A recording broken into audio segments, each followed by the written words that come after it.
Oh, it's lovely out here today. Look at that hydrangea. That's the only thing left standing. Neil has cleared the garden. These containers are going to have tulips in them shortly. I've got my tulips. I just haven't got around to putting them in yet. There's no hurry. But yeah, he set himself a target. He wanted to get the whole garden cleared before we go on holiday, and he's about a month early. At least we don't have to worry about it. And it's my birthday this week, so we can have a day off. Now he's going to take me shopping for the holiday. We need a few bits and pieces. The greenhouse is just looking spectacular. Look at all that sea of green. So I'm not sad at all that the garden's been closed down, because this is our clean slate time. I've got a whole new perennial shrub patch here. So next spring, we're going to start putting these in to give us lots of lovely foliage for flower arranging. So when we put them in, I'll take you through each one, but lots and lots of promise here. Doesn't look much at the moment because it's all shutting down for the winter, but we'll get them in the ground when we come back from our holly bobs, and early next year. We normally get a nice spell in January, don't we? And then here we have the flower field. It is looking fabulously empty. Now we're not going to mulch the beds at this time of the year because all the nutrients will just wash through over the winter. It's a long time, so if we put good new compost on the top now, the rain will just wash it through, so we don't want to lose the nutrients, so we'll save that till next year.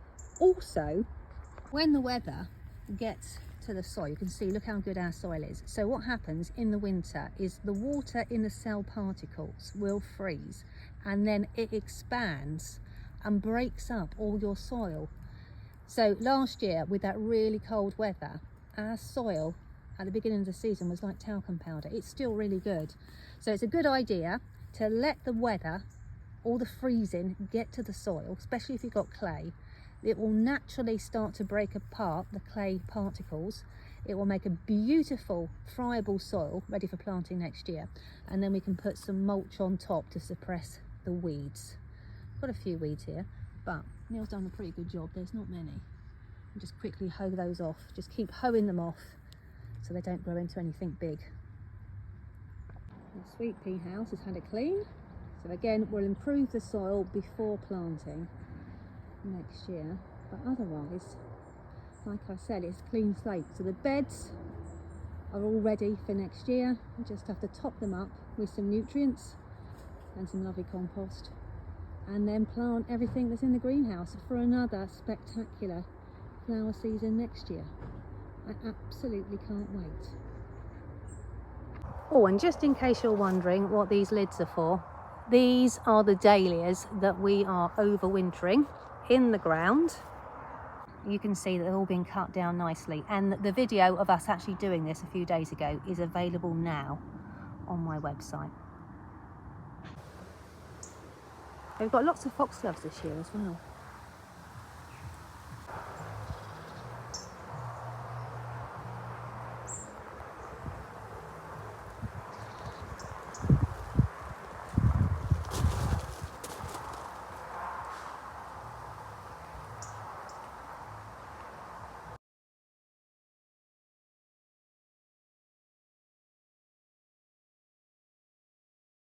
And then finally, I thought I would just show you the front of the house. So this brick border here has been cleared.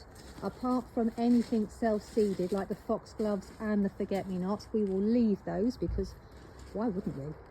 They're going to look fantastic, give us a lovely green carpet, suppress the weeds. And then underneath, we've already got all our perennial bulbs that I put in the year before last. So it is going to look fantastic without me doing a thing. So I don't have to plant anything else or do anything else to this border if I don't want to. I can add a few more bulbs. I probably will. Why wouldn't you? But otherwise, if I did nothing else now and just left it, by next spring, it's going to look absolutely fantastic.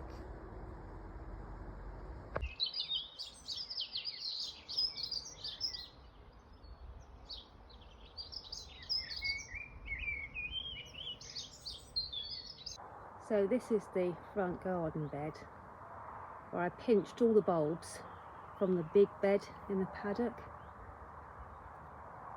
and relocated them here. The Corms are coming out in force. They're looking absolutely fantastic. You would never believe. I only planted this in November. Absolutely gorgeous. Really pleased with it.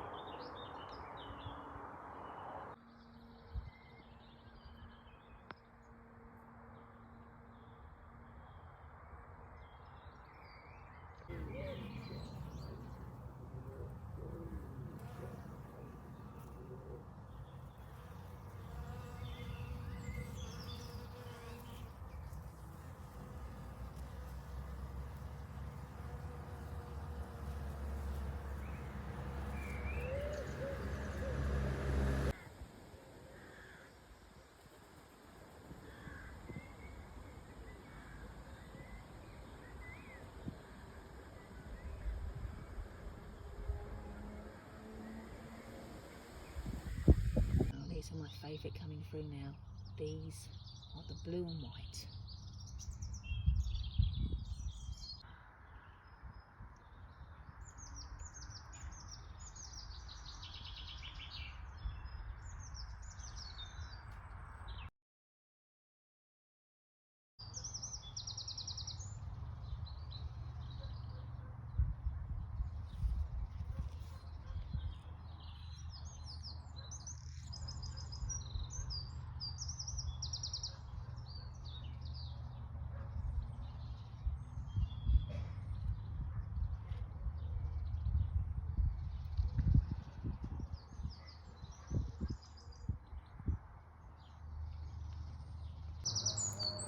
So I thought you might like an update on the sweet peas. They are doing so well. The stems are getting really very thick indeed. I'll turn around so you can see. Neil's been tying them in already using his little invented system where we cut the string a little bit longer, tie them in, and then leave these two pieces of string so that when the side shoots come up, he can then tie them in and the string's already there.